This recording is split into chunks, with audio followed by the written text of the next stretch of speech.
So this is how the course is organized. The first session we're gonna talk about getting started with Azure Databricks, how to create a workspace in Azure, how to create a cluster, playing around with notebook. That's gonna be about the first session. Then second session is about a Spark architecture, basically, as in when we execute a code, what happens in the backend, and okay, yeah, and how to take advantage of Spark architecture on our code. That's about the second. The second session will be mostly theoretical. Okay. Yeah, as in it's architecture, so there won't be much coding, but you will know what are nodes and what are executors, what are cores, all of that in the second module. Third module is basically going to be about from if you have files, how to read from file, how to write to a file. Yeah, and we're going to cover other file formats as well, not just JSON, CSV, and Parquet. Yeah, and then how to create views, tables, all of that. Yeah, so that's about third module. Fourth module will be playing with data frame. As in, basically, when we read from a file, all the data will be in a structured format in a data frame. So how to do transformations, and yeah, so that will be about fourth module. Then fifth module will be as in there's something called lazy evaluation. So that we will see in fifth module. Basically, when we write, give a code, how Databricks optimizes that code, what happens in the backend is what we're going to see in module 5. And how to take advantage of the lazy evaluation. First point is an overview on Azure Databricks. Basically, what is Azure Databricks? It's nothing but a cloud-based big data and ML platform. And the important thing is it provides a collaborative workspace. So by collaborative workspace, what I mean is multiple people can work in Databricks at the same time.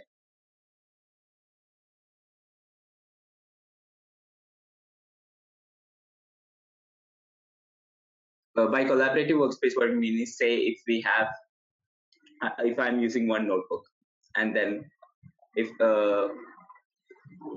another person is using the same notebook, and then if let's say if I make some change here, that change will be reflected in the other notebook at the same time. See, this thing has popped up saying that another person has logged in and using the same notebook at the same time. So here you can see it got updated automatically. That's about collaborative workspace. Multiple people can use at the same time.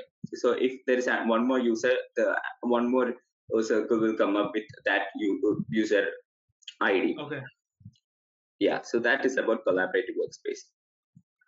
Then another thing is it works on Spark. So Spark architecture, as you know, the important thing about Databricks is it follows a distributed architecture. As in, if we give a code, it divides the whole code into multiple sections, and each section will be executed parallelly, and we will be getting the output faster. Since it deals with big data, and to process this huge amount of data, we can take advantage of Spark architecture. So basically, the backbone of Databricks is Spark architecture, the massive parallel processing. Yeah. Then another thing is it can be used to train and build, as in you can use it to train and build ML models. It's just theory concept. We won't be looking into MLs here. Then other thing is since this Databricks the workspace is present in Azure, we can integrate with other Azure services as well, including Azure Blob Storage, Azure Data Lake Storage, SQL Data Warehouse, Event Hubs, and even Azure Synapse Analytics. All of that. We will be in later sessions. We will be looking into each of these. And plus, it can have seamless integration with business intelligence tools. Yeah. Then, okay, yeah. Coming to key features of Azure Database, we have already seen collaborative workspace. As in multiple people, like let's say we have data engineers, we have data scientists, and business analysts. All of these people can work together on the same notebook at the same time. collaborative and Apache Spark in it. We saw that the backbone of Databricks is Apache Spark. In Apache Spark, the important thing is massive parallel processing, dividing the for query into small sections, executing each of those parallelly. And we will be looking into detail on what happens, how it is getting divided, where it is going. So all of that in the second module. Then we have ML capabilities. So basically, Databricks provide machine learning libraries using which we can build and train our then a data science workflow. In in the Databricks, we could build end-to-end pipeline.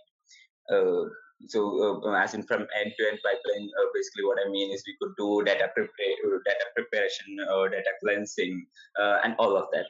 Multiple transformation, and finally clean all the data, put it into create a pipeline that takes in all of the data, cleans the data, and puts it into a sink that points to BI, or that provides the data for a model.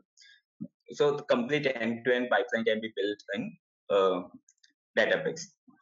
Next is automation and DevOps. So Databricks provides CI/CD, continuous integration, continuous deployment capabilities. So, and we have a module exclusively for CI/CD, how it does all of that. Okay. And and it provides automated job, as in we could schedule our pipeline. So as I said, we can create an end-to-end pipeline, and we can schedule it to run at particular time. Okay. Yeah. Next is the use case. So these are all just before getting started, just theoretical concept. So use cases are data engineering, ML. It provides ML libraries and BI analytics, like BI tools like Tableau, Power BI. All of that can be basically connected to Databricks. Then IoT analytics. So one thing that's booming right now is the streaming data. Yeah. So by streaming data, what I mean is real-time data. So from IoT devices, we could send this real-time data to Databricks, and basically we could from this real-time data we could view the data. We could do transformations on this real-time data and get insights from this data.